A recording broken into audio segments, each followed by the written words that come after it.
বুঝলি কি করে? নইলে আমাদের এই দাদাকে বাইরে টেনে আনে কিসের জোরে?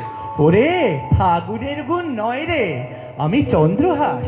দাদার তুলট কাগজের হলদে পাতাগুলো পিয়ালবরের সবুজ পাতার মধ্যে লুকিয়ে রেখেছি। আজ পৃথিবীর ধুলোমাটি পর্যন্ত শিউরে উঠেছে, আর এ পর্যন্ত দাদার গায়ে বসন্তের আমেজ লাগলো না। কি মুশকিল, বয়স হয়েছে যে।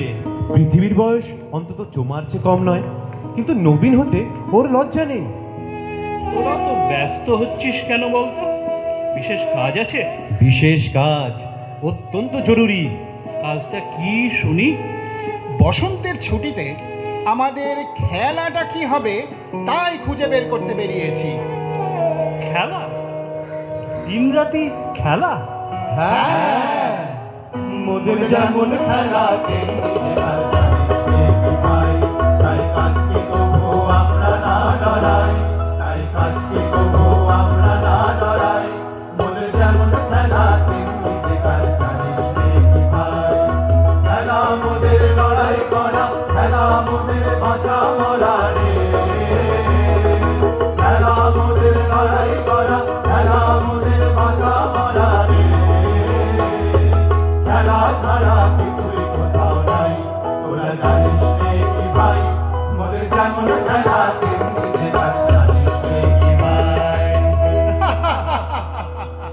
ওই যে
আমাদের এবছরের মতন বৈকালীর বসন্ত উৎসব শেষ হলো, খুবই ভালো লাগলো।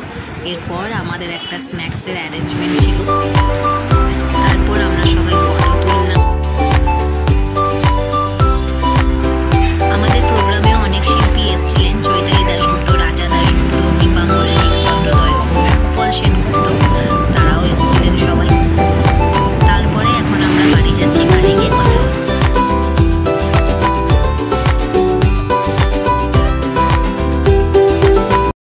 এখন বাড়ি চলে এসেছি, আর বসন্ত উৎসব তো আজকে খুবই ভালো হলো। প্রত্যেকবারের মতো আমাদের বসন্ত উৎসব খুব ভালো হয়, খুব ভালো ভালো গান আজকে আমরা করলাম, তার সাথে সাথে খুব সুন্দর সুন্দর নাচও দেখলাম, আর তোমাদের সাথেও একটু একটু শেয়ার করলাম। আর আজকের ভিডিও আশা করবো তোমাদের আমাদের এই বসন্ত উৎসবের ভিডিও তোমাদের খুব ভালোই লেগেছে। ভালো লাগলে অবশ্যই লাইক করো, কমেন্ট করো, অনেক অনেক শেয়ার করো, আর যারা এখনও সাবস্ক্রাইব করোনি তারা সাবস্ক্রাইব করে দিও। আরও আসছে নতুন ব্লগ, সাথে থেকো। Take care, by.